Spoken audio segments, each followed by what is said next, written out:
Ser judeu é a garantia de salvação? Carta de Paulo aos Romanos, capítulo 10. Comentário de Mário Persona. Alguém poderia perguntar: um judeu não pode ser salvo hoje? Certamente pode. Inclusive, Paulo está falando aqui que o desejo, a oração a Deus por Israel é para a sua salvação. Mas ele fala aqui mais no sentido nacional, porque haverá uma salvação no sentido nacional quando Israel for restabelecido, porém, primeiramente através daquele remanescente de judeus durante a grande tribulação e depois no reino de Cristo, quando haverá a união de todas as tribos de Israel. Mas um judeu individualmente, ele pode ser salvo? Evidentemente, ele pode ser salvo se ele crer em Cristo Jesus. Mas um judeu, por ser judeu hoje, ele é salvo? Não. Ele não está salvo. O fato dele ser judeu não lhe dá qualquer garantia de salvação, porque ele vai precisar crer em Jesus como seu Salvador. No final do capítulo 9, ele diz, porque, versículo 30, que diremos, pois, que os gentios que não buscavam a justiça alcançaram a justiça. Alcançaram a justiça? Sim, mas a justiça que é pela fé. Mas Israel, que buscava a lei da justiça, não chegou à lei da justiça. Por quê?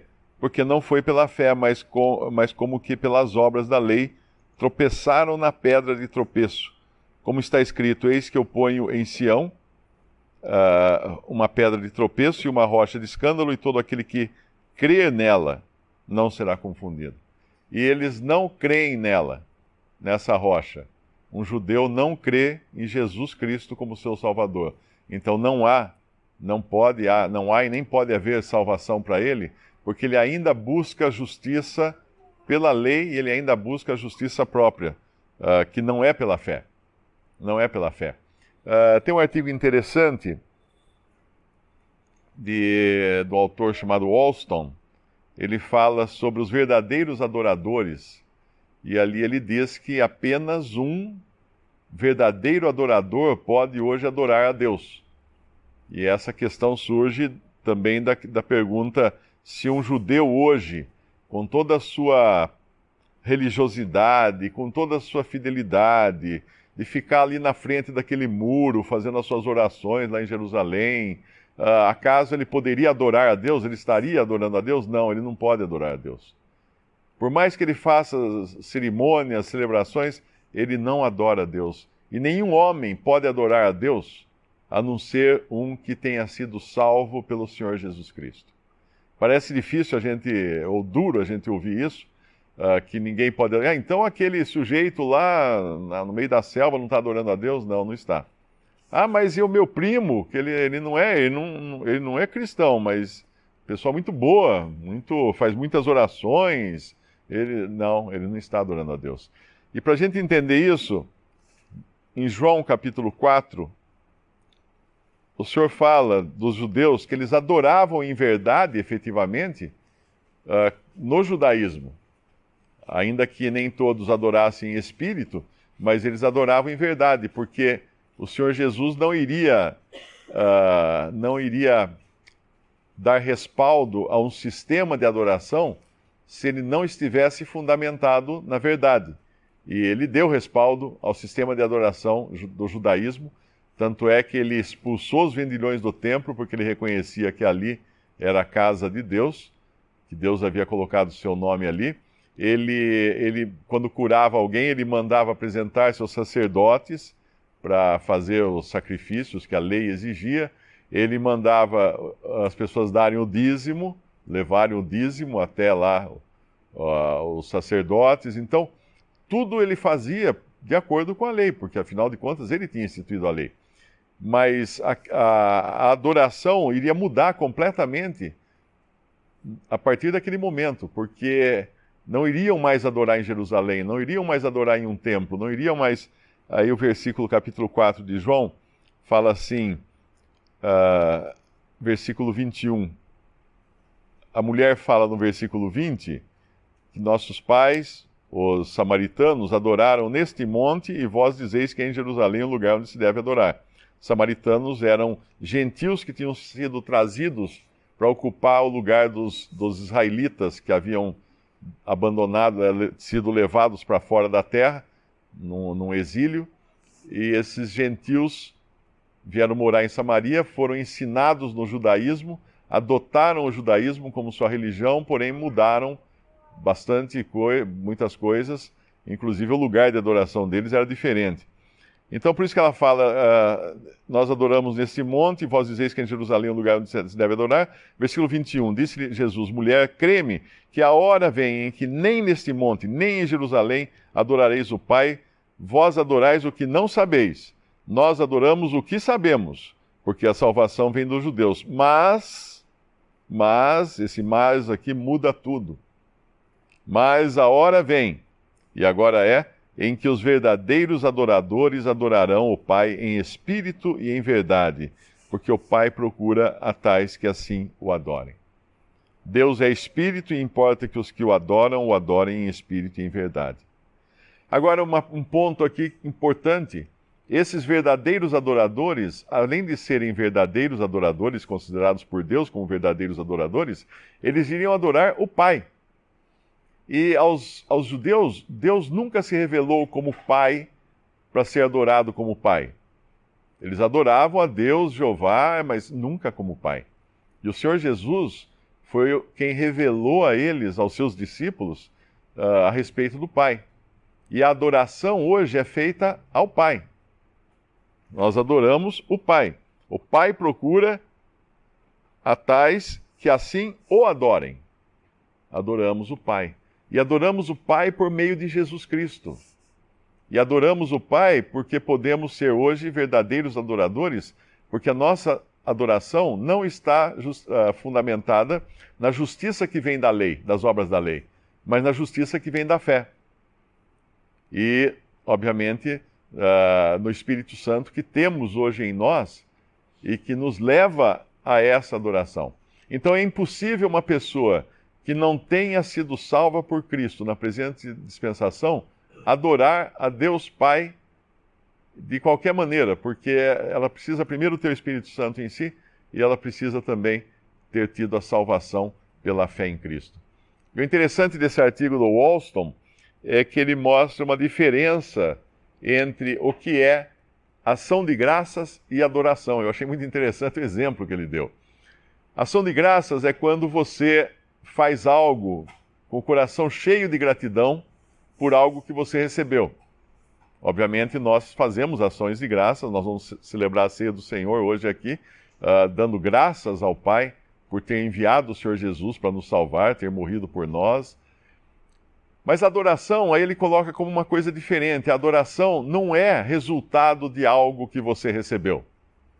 Porque a adoração é algo, ele até define como o transbordar do copo cheio. Adoração, transbordar do copo cheio. Ninguém pode ter o copo cheio, a não ser que tenha sido salvo por Cristo, não é? E aí ele dá o exemplo do cachorrinho, que você chega em casa, o seu cachorrinho, depois de uma viagem longa, você ficou muito tempo fora, seu cachorrinho vai receber você com uma alegria. Ele salta, ele late, ele dá pirueta, ele abana o rabo, ele faz toda aquela festa. Isso é adoração. Isso é adoração. Ele está adorando você, não porque você tenha feito algo por ele, mas pelo prazer que ele tem de você estar ali na presença dele.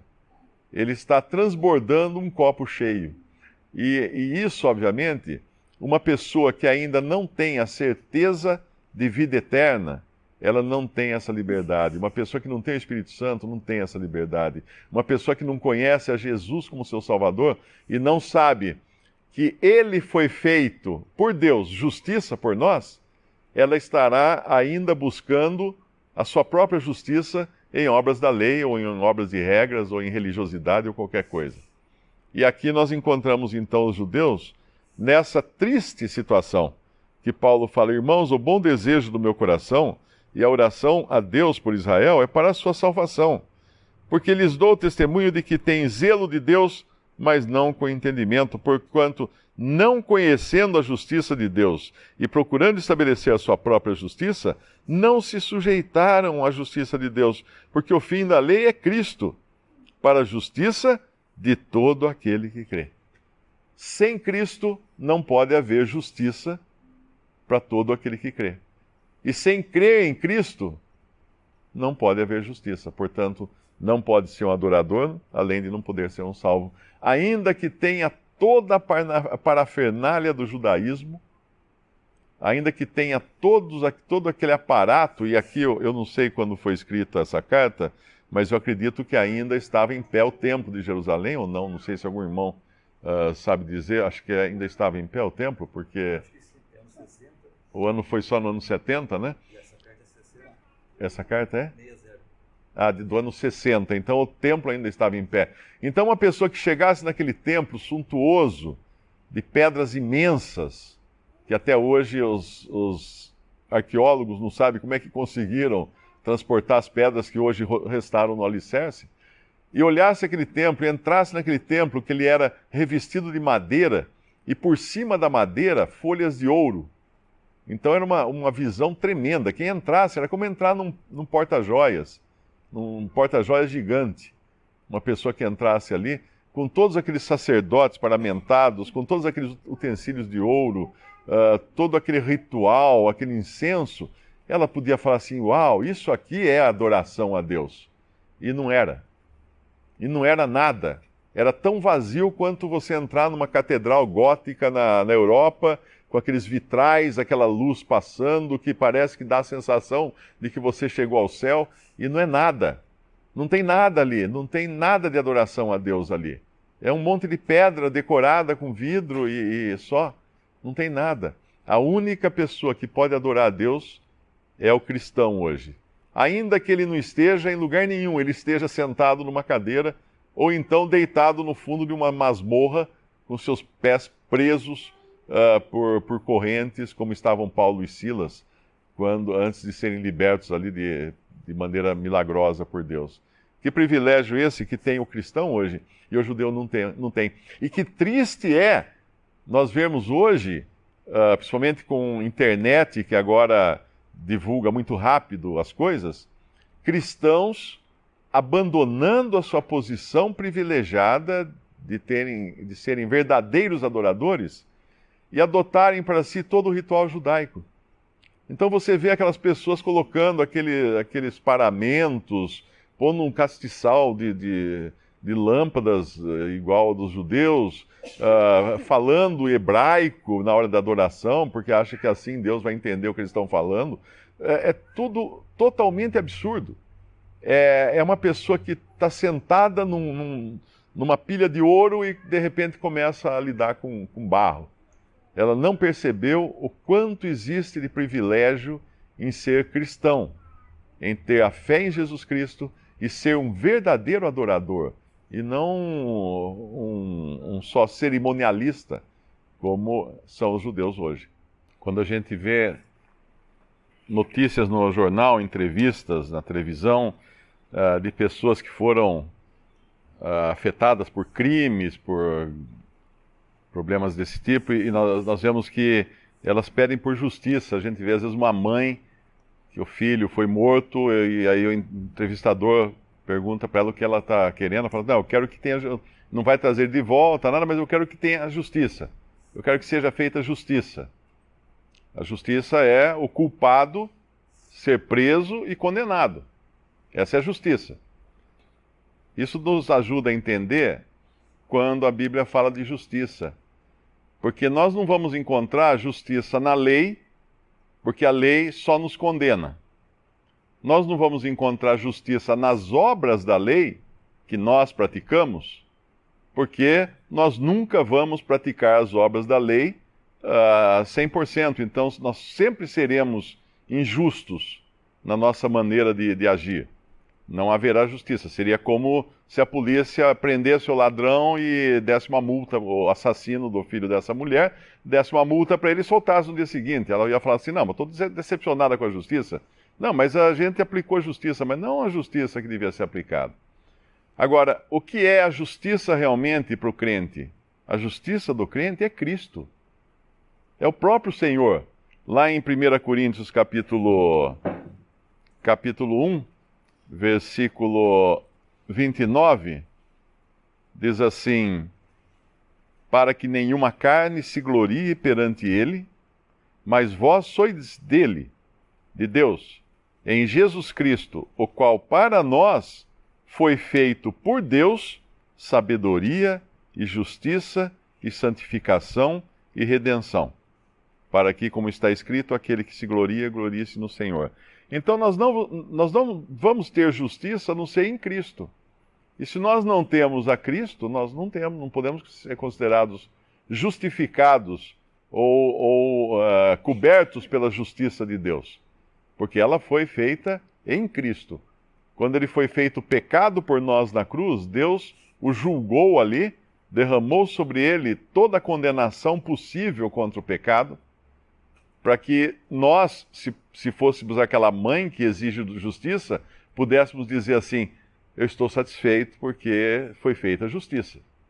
E é isso que Deus fala agora. Quando ele olha para Cristo que morreu na cruz, ele fala: estou satisfeito, justiça foi feita.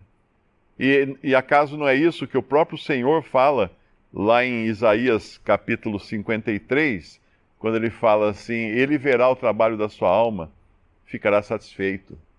O trabalho que ele fez foi suficiente, agora não há mais nada para ser feito. Então justiça foi feita, e essa justiça para nós é Cristo, nele. Só que nós vamos ter essa justiça aos olhos de Deus.